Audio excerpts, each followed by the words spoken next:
Somos el grupo de Acción Psicosocial y Contexto Jurídico de la Universidad Nacional Abierta y a Distancia. Lo que nos toca hacer es hacer una pequeña grabación de este encuentro, pero esa grabación no tiene nada que ver de pronto con que se vaya a publicar en redes sociales ni nada, sino que es una grabación para mandársela a nuestro profesor y que sepa que hicimos la tarea con usted, que lo entrevistamos. No tiene fines de mandarlo en redes, nada de esas cosas, porque la confidencialidad es muy importante y respetamos mucho eso. Tenemos el espacio de grabación y en el espacio de grabación, con el permiso del doctor, arrancamos ya con la presentación de nuestro invitado y iniciamos de manera organizada las preguntas que tenemos previamente organizadas. En esta noche nos acompaña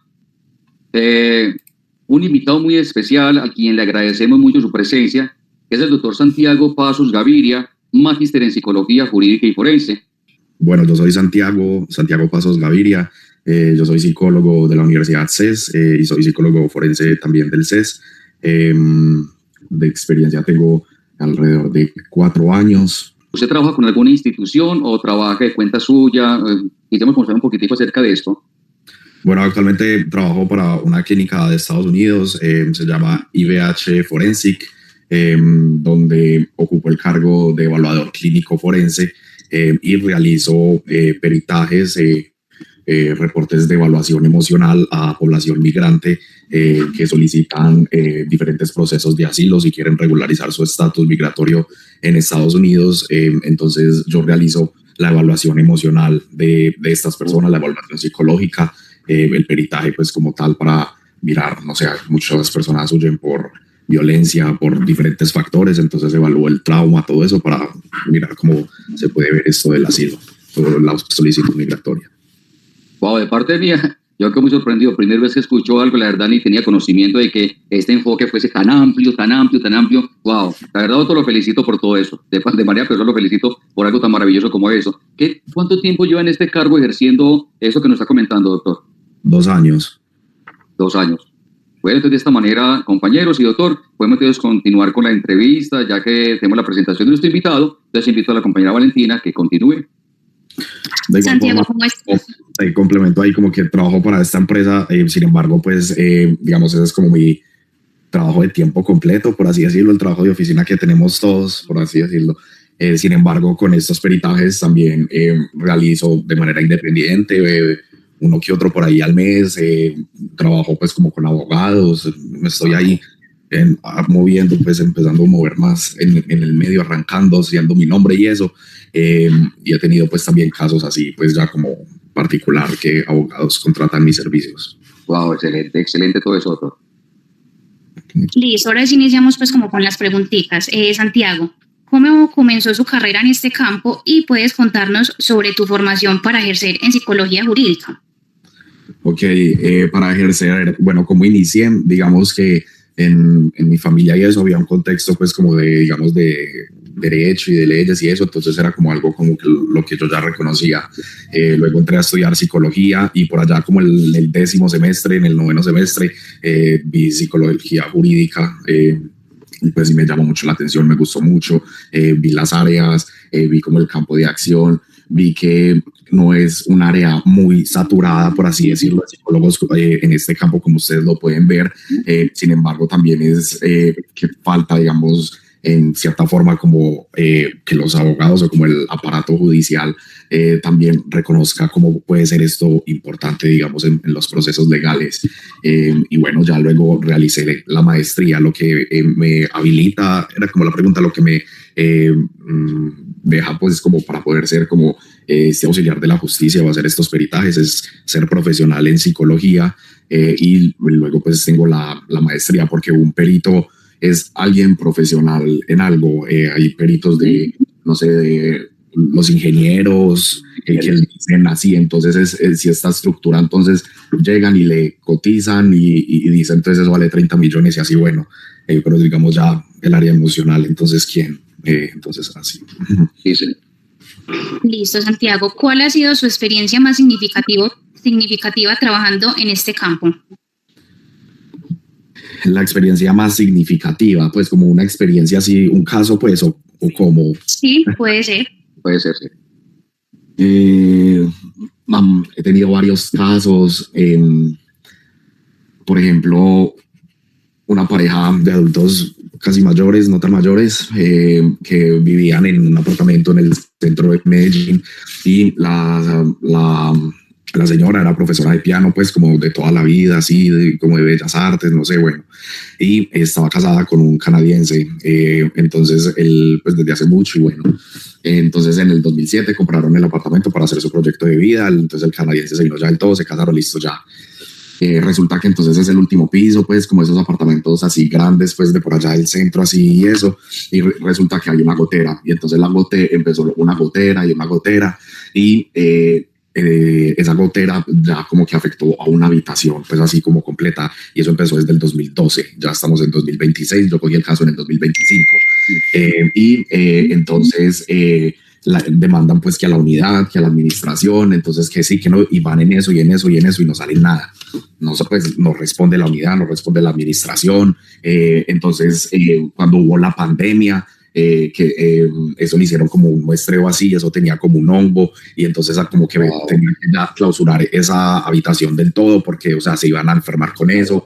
Entonces ya el canadiense no tenía a su familia en Canadá y la quería invitar a que se vinieran a quedar, a que visitara a un hermano, un tío, el sobrino, el que sea, a la casa del papá, y ya no podía porque esa habitación estaba clausurada. Claro. Entonces yo cojo el caso y evalúo, le aplico las pruebas, hago todo la entrevista, aplico las baterías, las pruebas, y entonces en los rasgos de personalidad de este señor aparecía psicoticismo, aparecía perfeccionismo, era narcísico. Wow. Entonces su estructura psíquica, él, por ejemplo, la esposa me contaba que es así como, pues estos así gringos, como dice uno, que ellos son full de carpintería, que entonces que quieren crear entonces que si la ventana así, entonces le ponen la rejita, y que si el nochero esto, entonces su estructura psíquica es realmente así de arreglar, pues de solucionar.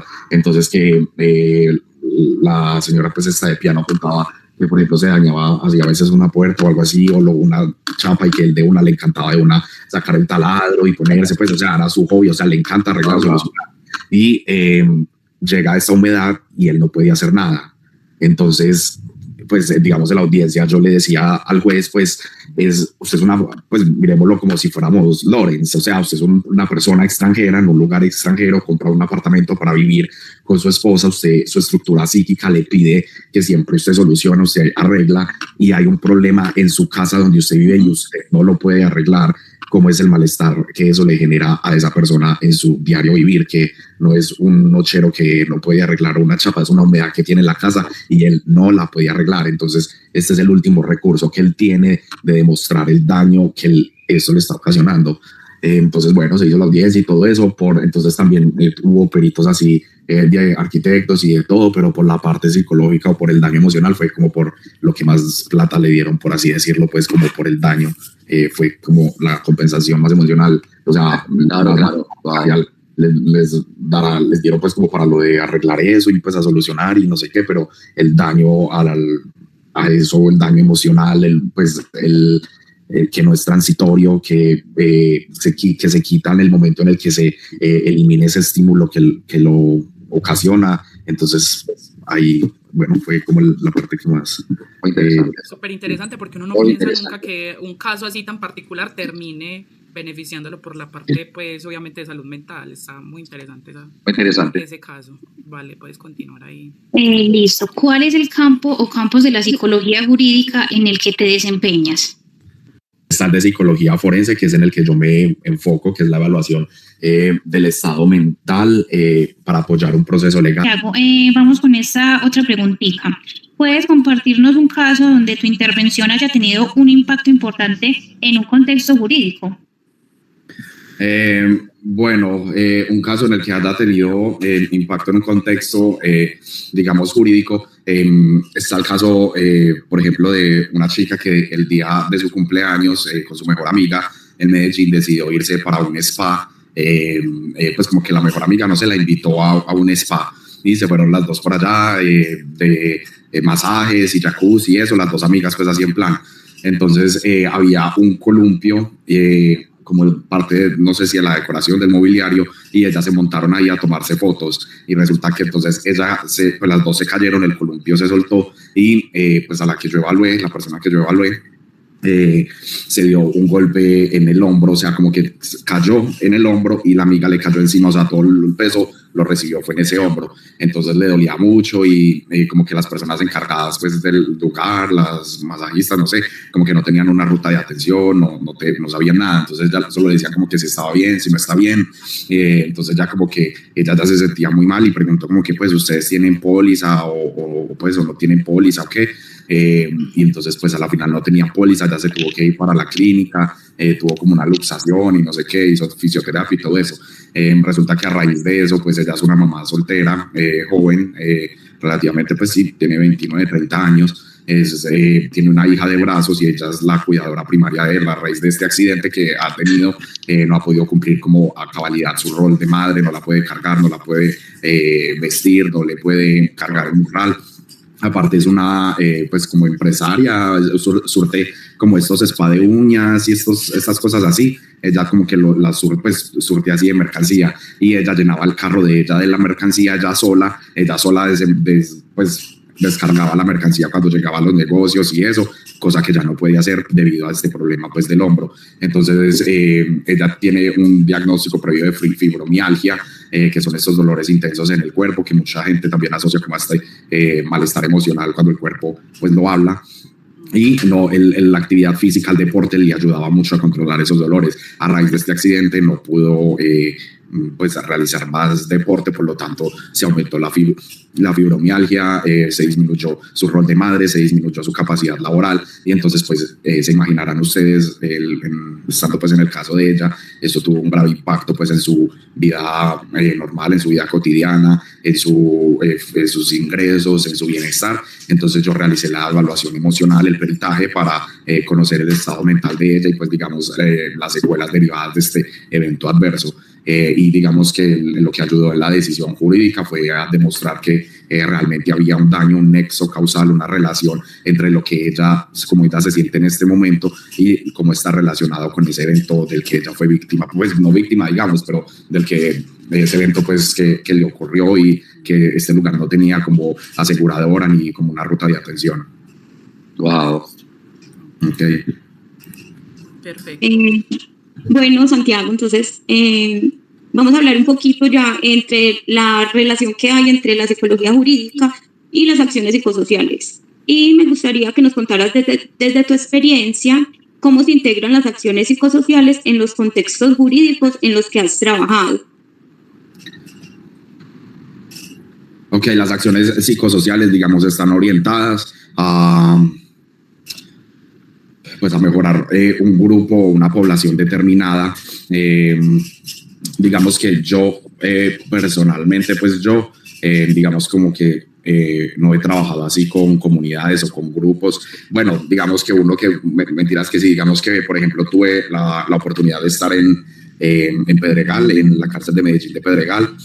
Hice una capacitación con las personas privadas de la libertad, con un grupo pues de personas privadas de la libertad. Hicimos un taller del trabajo de emociones y bueno, pues siento que esto puede generar un impacto pues en esta relación. Digamos, por ejemplo, viendo desde el ámbito de la psicología jurídica en Pedregal, ellos tienen un psicólogo, solamente un psicólogo, una persona pues, un psicólogo, un profesional de salud mental para todo el patio, para todo el centro penitenciario, y el psicólogo también es un dragoneante, o sea, también es uno de los de seguridad, sí. Entonces, no sé en qué momento hace psicología, en qué momento hace pues de portero, bueno, no sé. Entonces, bueno, digamos que estos ámbitos también así psicosociales también, digamos, cuando son víctimas, digamos, con la población migrante que yo trabajo, el impacto que eso tiene en la comunidad, la estabilidad que se les puede brindar al demostrar que, digamos, si son regresados a su lugar de origen o pueden ser víctimas de alguna represalia, entonces eso tiene un impacto también, digamos, positivo psicosocialmente en sus comunidades. Total. Mujeres matadas, todo esto. Listo. Santiago, ¿y cómo maneja la intervención psicosocial en casos que involucran tanto necesidades legales como psicosociales? Pues primero es muy importante uno saber desde qué rol está parado, o sea, digamos que estas actividades y todo eso tiene que estar orientado a brindarle como las herramientas para que el juez pueda tomar su decisión. Entonces ahí juega también el secreto profesional, también juega lo que hablábamos de la ley 1090 del 2006, que es la que rige la psicología en Colombia como una profesión regularizada, no es un oficio, es una profesión regularizada. Entonces, mirar bien específicamente las necesidades de la persona que llega a uno y ser consciente del impacto que eso puede generar, pues como el informe o el peritaje que uno puede hacer, el impacto que eso le puede generar a la persona o a la población pues en general que está como en ese proceso en cuestión. Muy bien. Listo, Vero, muchas gracias. Santiago, bueno, entonces para esta partecita queremos conocer un poquito sobre como los diversos desafíos que tú has enfrentado en esta práctica profesional, ¿cierto? Entonces aquí la primera pregunta sería, como ¿cuáles son esos principales retos que has enfrentado como a la hora de trabajar en esta intersección entre psicología y derecho? O sea, ¿cómo los has abordado de pronto? Digamos que los retos en eso, el más reto, yo digo que como principal es la ética profesional, porque digamos, todos estamos trabajando, todos tenemos nuestras necesidades, todos queremos plata, pero hasta ahí entra a jugar la ética profesional. Si hay, no sé, si llega una persona evaluada que te pide que, no sé, que hagas un informe o que le des algo que pueda demostrar que, no sé, asesinó a su pareja, pero era porque tenía esquizofrenia o que fue porque fue durante un brote psicótico, digamos que una evaluación desde mi experticia puede definir entre 40 años de cárcel o 5 años en un centro mental. Entonces, ahí juega la ética profesional de, bueno, y si te ofrecen 40, 50 millones para que hagas el peritaje, y mejor no vayas a la cárcel, sino que vayas al centro mental. Complicado. También es saber la ética profesional, uno tiene que ser muy consciente que uno, hacia uno lo contacte una parte, pues digamos, en los procesos siempre está una parte, el demandante y el demandado, a uno lo puede contratar el demandante o el demandado. Ser muy consciente que uno es auxiliar, que uno es perito del proceso como tal, no de esta parte ni de esta parte. He tenido casos en que abogados se me han acercado con que, pero y el peritaje pues sí me sale bueno, y yo como que no, pues como que me sale bueno, sí, digamos, o sea, te va a salir bueno porque yo voy a cumplir el método científico, voy a usar pruebas originales, voy a hacer pues el proceso, pues, una buena praxis, pero el resultado, o sea, yo no te puedo decir que te va a salir bueno, favorable para ti, en realidad. Lo que necesitas, yo voy a hacer un peritaje y te voy a hablar de lo que yo encontré, porque luego yo después me pongo a maquillar o algo así, y llega a la audiencia al juez y me pregunta, y entonces ya ahí quedo, el otro pues de la otra parte se da cuenta, pues no, o sea, en eso hay que tener el principal desafío, en eso es como la ética profesional, ser muy consciente de que uno es auxiliar del proceso como tal, no de esta parte, así sea esta parte la que me esté pagando. Exactamente. Ahí mencionaste ese tema muy importante, el tema de la ética profesional, porque justamente en esta segunda pregunta pues nos indican de cómo influye pues como ese sistema judicial en las decisiones que tú sueles tomar como profesional psicosocial, o sea, como qué tensiones de pronto te has encontrado entre los objetivos legales y los psicosociales. Digamos que yo como tal, yo no tomo ninguna decisión, yo lo que hago es sí, como invocar pues la ley a través de la psicología, y yo no doy ni recomendaciones, ni sugerencias en mis peritajes, en mis informes, no hay ni recomendaciones ni sugerencias. Yo hago un informe técnico en el que doy cuenta a través del método científico, doy respuesta a un petitorio. Un petitorio son 2 o 3 preguntas que el abogado puntualmente quiere que yo responda. El daño, los síntomas, no sé, mi evaluada se siente muy abrumada, muy triste, y eso es debido a que esto le pasó, sí o no. Eso es lo que yo tengo que responder. Otra pregunta puede ser si este impacto emocional puede ser transitorio, pasajero, o va a ser permanente, y qué hay que hacer para que no sea permanente. Entonces, bueno, ahí como queda uno de esas soluciones desde el área como jurídica, psicolegal también. Ok, listo, Santiago, muchas gracias. Ya continúa el compañero John Jairo con otra pregunta. Gracias, compañero. Doctor Santiago, hablando de la ética y la toma de decisiones, hay una preguntita y es, en situaciones legales complejas, donde haya que equilibrar las necesidades del sistema judicial con las del individuo o la comunidad, la pregunta es, ¿cómo mantiene esa ética profesional? No, como les decía, la ética profesional es ser consciente de que uno es auxiliar como del proceso como tal y no de la parte que me está pagando. Ser muy transparente, pues como la buena praxis, pues yo no quiero ni ser sancionado por el colegio psicólogo, ni que me quiten mi tarjeta profesional y me dejen ejercer 5 años y ya, entonces para que estudie psicología y pues ya no puedo ejercerla o así. Hasta penas privativas de la libertad puedo tener por eso. Por ejemplo, en el posgrado escuchaba casos de, tuve profesoras y unos profesores muy buenos que eran de Bogotá, y ellos trabajan así pues de peritos en esos juzgados de Palo Quemado, así casos pesados pues de Colmenares, de Uribe Noguera, así. Y una profesora nos contaba que tuvo un colega, otro pues psicólogo forense, que el man hacía los peritajes, pero así pues por ahí así, bueno, y peritajes de 50, de 60, de 150 millones de pesos pues que le pagaban en honorarios, pero bueno, pues no tenía como una buena praxis y eso, y pues ahí está privado de la libertad debido a esto. Entonces es ser muy consciente de eso, la ética en eso es saber muy bien cómo hacerlo, y eso es una habilidad también clínica, habilidad técnica, que por ejemplo, si yo aplico una prueba y algo me sale como problema en funciones ejecutivas o así, yo solo puedo nombrar, pero bueno, puedo nombrarlo no tan de una forma como que problemas en las funciones ejecutivas, o puedo decir, se le puede dificultar organizar o estructurar sus, no sé, de otra forma lo puedo nombrar, y bueno, no interfiere ni en mi ética ni nada, igual estoy nombrando lo mismo. Entonces son como habilidades así que con las cuales se puede manejar un poco. O sea, yo creo hay una línea muy delgada ahí, ¿cierto? Porque correcto. Es que yo siento que en esos casos confundirían, o sea, tú eres un auxiliar y un ayudante al proceso como tal para determinar qué va a pasar con esa persona, más no está haciendo la parte que defiende a esa persona acusada y que pues obviamente tiene que buscar las herramientas para demostrar su inocencia. O sea, lo tuyo es como una ayuda complementaria al proceso, más no algo que define, aunque también sí, o sea, lo que tú digas puede ayudar a definir entre lo que dices tú, o que se quede en un centro penitenciario o que vaya a estar, digamos, como dices tú, pues en otra parte como un centro. La responsabilidad penal, que entonces el papá tenga que indemnizar a la mamá soltera por entonces cuántos días lleva sin trabajar, el impacto emocional, eso también los jueces tienen una escala en la que ponderan eso y al final todo es plata. Es complejo. La segunda pregunta, yo creo que porque todo esto no deja de ser complejo, y yo creo que esa complejidad, esa segunda pregunta encaja muy bien. Por ejemplo, usted se ha enfrentado a dilemas éticos en su trabajo, y si se ha enfrentado a esos dilemas éticos, ¿cómo los ha sabido resolver?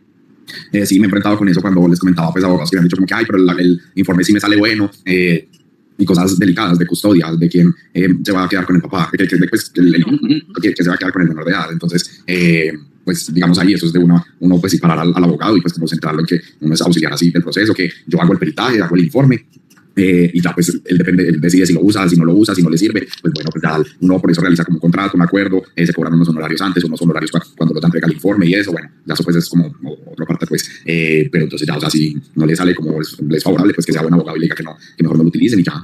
Es verdad. Muchas gracias, doctora. Le doy el paso a la compañera Natalia. Buenas noches, cordial saludo, Santiago. Quisiera preguntarte acerca del impacto en las comunidades. En su experiencia, ¿cómo puede el trabajo del psicólogo jurídico ayudar a generar cambios sociales positivos, tanto a nivel individual como comunitario? Digamos, por ejemplo, con la población migrante que trabajo, digamos, se genera un impacto. Hay personas que verdaderamente uno se da cuenta que necesitan esa protección migratoria, mujeres que han sido maltratadas y están huyendo de la violencia, hombres así jóvenes que huyen del reclutamiento forzado en Centroamérica, que las maras, que o en México, todos estos carteles. El impacto positivo también cuando se generan, digamos, redes comunitarias para estas personas a través, digamos, de la psicología jurídica en el campo de atención a víctimas, puede también apoyar políticas públicas, que las políticas públicas son como estas leyes estas políticas sí, que se plantean, que personas pues así plantean y tienen como finalidad a aplicar un impacto, generar una transformación en un entorno. Se pueden crear políticas públicas, uno como psicólogo jurídico en el ámbito psicosocial puede trabajar, digamos, en políticas públicas para personas privadas de la libertad, para, no sé, comunidades indígenas, comunidad diversa, sí, pues población que haya sido víctima de algún tipo de violencia. A través de la psicología jurídica se puede pues lograr resarcir, lograr tener una reparación de eso, lograr implementar programas de promoción y prevención, sí. Súper bien. Santiago, tengo otra preguntita, aunque siento que ya la respondiste, porque mira, es como si podría darnos ejemplos de programas e intervenciones que hayas liderado o en las que hayas participado y que hayan tenido un enfoque social comunitario para la resolución de conflictos o la protección de derechos. Está como muy ligado a lo que nos estabas contando. Ok, por ejemplo, en Pedregal trabajamos el manejo de las emociones, entonces teníamos con ese grupo, yo imprimí como varios rostros así con diferentes emociones y llevé pinturas como de diferentes colores. Entonces yo mostraba así la imagen y entonces les entregué a ellos como unos papelitos así, y tenían pues cada uno como esas pinturitas así de colores. Bueno, entonces yo mostraba la imagen y entonces estaba la imagen y también había como una cartelera, no sé, como el amarillo es felicidad, el verde es tristeza, pues como con las emociones primarias, pues las 6, 7 emociones primarias.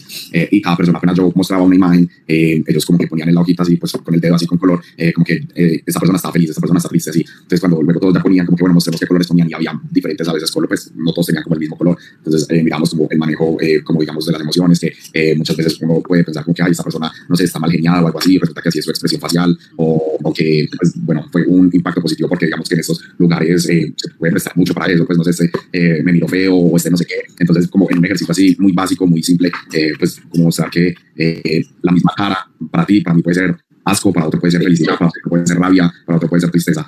Bueno, eso tuvo un impacto, espero que haya tenido un impacto en ellos, algo catártico como esto. También en otro centro penitenciario, en la cárcel de La Ceja, también estuve haciendo ellos, como que las personas privadas de la libertad cuando entran, ellos pues a lo largo de toda esta prisionalización, de todo este proceso, van pasando como por diferentes fases y así, hasta que ya está como la última fase, que es ya los que uno ve, por ejemplo, siempre Pedregal, que es como casi a las afueras, ahí como en la jardinería y así, pero entonces primero para poder estar ahí tienen que empezar, no sé, en la cocina, bueno.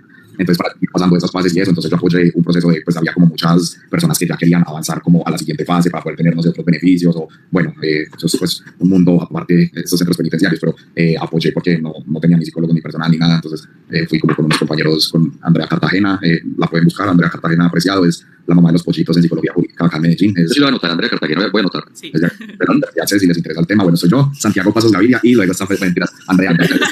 Hay un momento que claro que sí. Así los vamos a buscar porque por aquí hay una futura colega en psicología jurídica. Seguro que sí. Andrea Cartagena Apreciado, ella es pues la mamá de los pollitos en esos peritajes acá en Medellín, y con ella pues ella fue es profesora del CES y también es de la coordinadora de la maestría. y eso, y bueno, con ella fuimos, pues apoyé con ella, con otros estudiantes, pero yo no era estudiante, ya pues me invitó a mí, y fuimos con otro psicólogo forense, pues de voluntarios a apoyar como ese proceso, pues porque había muchas personas y pues para ellos eso es algo, o sea, no puede ser como, bueno, una simple prueba, eso es prueba o algo así, pero para ellos es el cambio de dormir aquí a dormir allá, de trabajar en eso, o sea, es un cambio muy significativo y no daban abasto en esa cárcel y yo, bueno, vamos para allá. Entonces, eso fue como un impacto. Santiago, te agradezco. Bueno, entonces, para ir de pronto finalizando ya, digamos, con todos estos ítems que abordamos, ya quisiéramos por este lado como que nos indiques de pronto algunos consejos para futuros profesionales, ¿cierto? Como de pronto qué habilidades consideras que son fundamentales para un estudiante que desea especializarse en psicología jurídica. Las habilidades principales es la escucha activa, el momento presente, saber estar para la persona como en el momento presente, saber, hay algo del humanismo que se llama fenomenología, que es acercarse al fenómeno, es un postulado teórico que habla el fenómeno es como lo que aparece, lo que sucede, la narración, entonces acercarse a él tal cual como aparece, sin prejuicios, sin pensamientos, sin nada, sin que, pues entonces me llega una mujer migrante y tiene 6 hijos, 7 hijos de diferentes papás y eso, entonces yo, no, pues entonces voy a pensar que entonces esto, ¿qué es esto? Si llega un homosexual, entonces ¿qué es esto y esto y esto? O si, entonces voy a evaluar a la mamá soltera y porque tiene cirugías y que porque esto y esto, entonces por eso es mamá soltera, o sea, digamos que una habilidad muy importante en esto es saber acercarse al fenómeno, a la persona, el fenómeno, lo que aparece, lo que resulta, sin conocerlo, con la intriga, con la necesidad de conocerlo, sin conocerlo. Otra habilidad es el manejo de pruebas psicométricas, es fundamental. Un informe pericial se realiza con una entrevista, con unas pruebas, con la teoría científica, eso se triangula, la entrevista, las pruebas, la teoría científica y bueno, ya con eso se realiza el informe. Entonces el manejo de pruebas psicotécnicas, psicométricas, pruebas de personalidad, de ansiedad, no sé, el SL90, el de depresión de Beck, el de ansiedad de Ellis, bueno, todas estas pruebas, el manejo de baterías es fundamental. Y bueno, esto es un trabajo investigativo, una investigación, literal es una investigación, es como también esa curiosidad y esas ganas de entender tal cual el fenómeno como aparece. Aprovechando, doctor, esa línea, y como para ir cerrando ya esa entrevista con esa última pregunta, ¿qué consejo? Un consejo que usted nos dé a los estudiantes que estén motivados como en trabajar en este campo, ya sea como empleados o como independientes, pero interesados como en trabajar por el bienestar psicosocial de las comunidades. ¿Qué consejito nos podría dar como para ir cerrando esta entrevista? Que hay mucho por hacer, que hay mucho trabajo en esta área, que la humanidad necesita mucha ayuda, todos necesitamos ser escuchados. Esto es una labor que es social en cierta forma, es social en muchas formas.